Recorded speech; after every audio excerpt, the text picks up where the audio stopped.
Hai,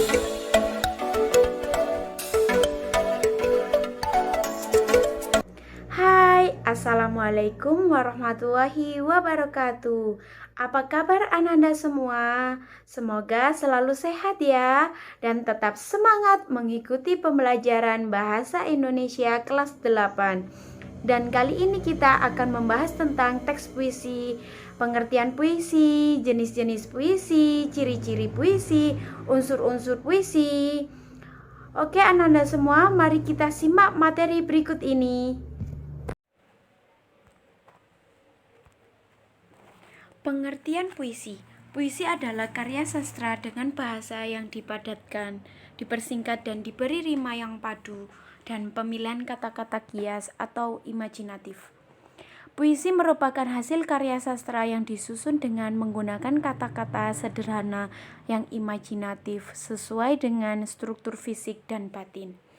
Kalau kita perhatikan, teks sebuah puisi bisa dipastikan kata yang digunakan itu pasti padat, singkat, kemudian diberi irama. Biasanya di akhir-akhir kalimat ada rima.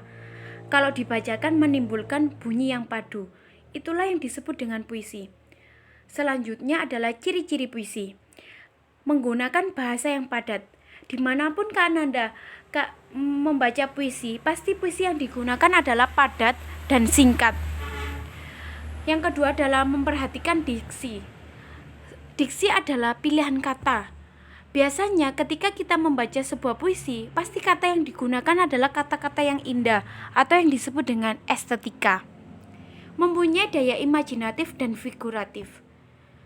Ketika kita membaca puisi, pasti kita akan timbul ke sana. Maksudnya ketika kita membaca puisi tentang alam, pasti kita membayangkan sebuah alam. Itulah yang disebut dengan timbul ke sana atau yang disebut dengan daya imajinatif. Apa yang dimaksud dengan figuratif? Figuratif sendiri adalah sebuah puisi pasti ada majas-majas yang digunakan. Selanjutnya adalah mempunyai irama. Di dalam sebuah puisi pasti ada irama dan di akhir itu yang bernama rima pasti menimbulkan bunyi yang padu. Selanjutnya adalah ketika kita membaca puisi pasti timbul ada tipografi. Jenis-jenis puisi. Berdasarkan zamannya, puisi terbagi menjadi 3. Puisi lama, puisi kontemporer, dan puisi baru. Apa itu puisi lama? Puisi lama adalah puisi yang merupakan peninggalan sastra Melayu lama. Maksudnya adalah puisi yang asli dan puisi yang dipengaruhi oleh asing. Contohnya adalah Mantara, pantun, karmina, syair, gurindam, seloka, talibu. Yang selanjutnya adalah puisi kontemporer. Apa itu puisi kontemporer? Puisi kontemporer adalah jenis puisi yang memiliki kebebasan berekspresi, bebas membuat dan membentuk kata baru meskipun kata yang digunakan tidak kenal sebelumnya. Itulah yang disebut dengan puisi kontemporer. Selanjutnya adalah puisi baru.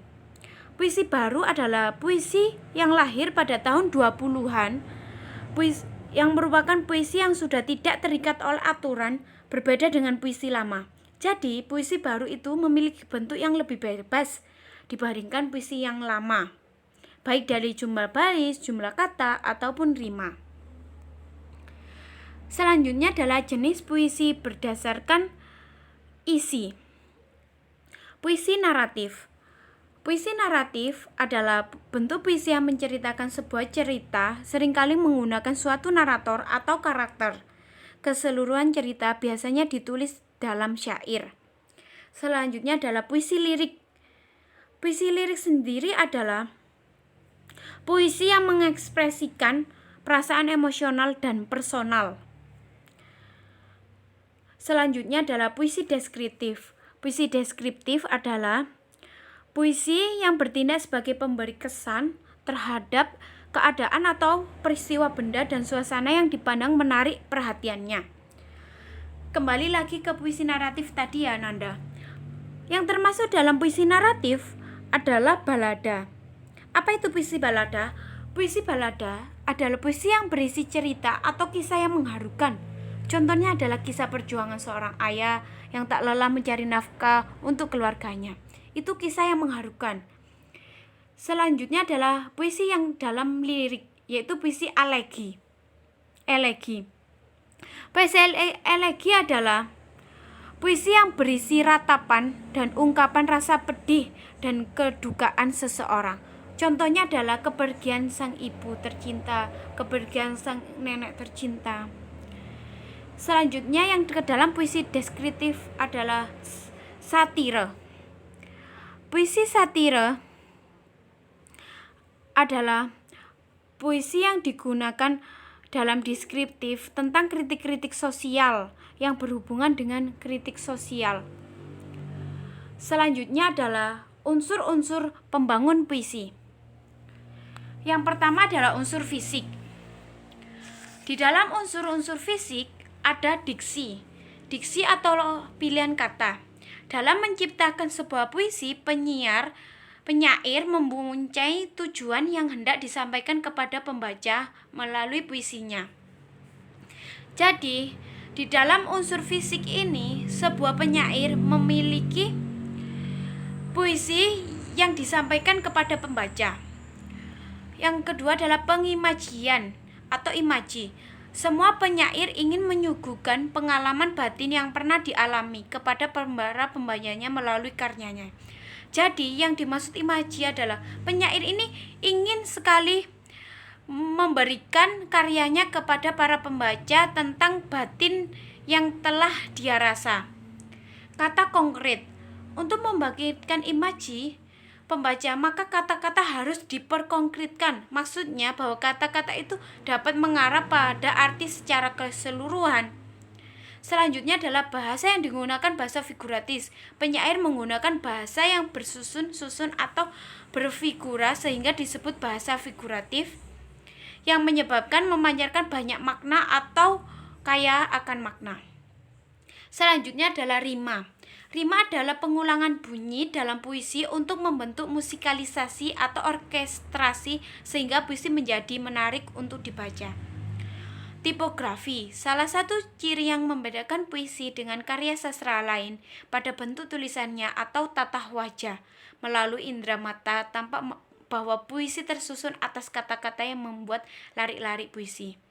Jadi larik-larik itu disusun ke bawah dan terikat dalam bait-bait. Itu yang dimaksud dengan tipografi. Selanjutnya adalah unsur batin puisi. Yang pertama adalah tema. Tema adalah gagasan atau pokok dari puisi. Jadi tema itu bisa tentang tema kebangsaan, kemanusiaan, ketuhanan, tentang alam. Yang selanjutnya adalah rasa. Rasa adalah sikap penyair terhadap permasalahan yang terdapat dalam puisi. Jadi, sebuah puisi dapat dibuat tentang permasalahan apa yang terjadi tentang penyair permasalahan itu. Nada adalah sikap penyair terhadap pembacanya. Nada bisa nada tinggi, nada rendah. Amanat adalah pesan yang terkandung dalam sebuah puisi. Jadi puisi yang digunakan pasti memiliki amanat atau yang disebut dengan pesan yang terkandung dalam puisi. Nah, itulah pembahasan kali ini tentang pembelajaran bahasa Indonesia kelas 8 tentang puisi, yaitu pengertian puisi, ciri-ciri puisi, jenis puisi, unsur-unsur puisi. Semoga dapat bermanfaat bagi kita semua. Tunggu video pembelajaran selanjutnya. Wassalamualaikum warahmatullahi wabarakatuh.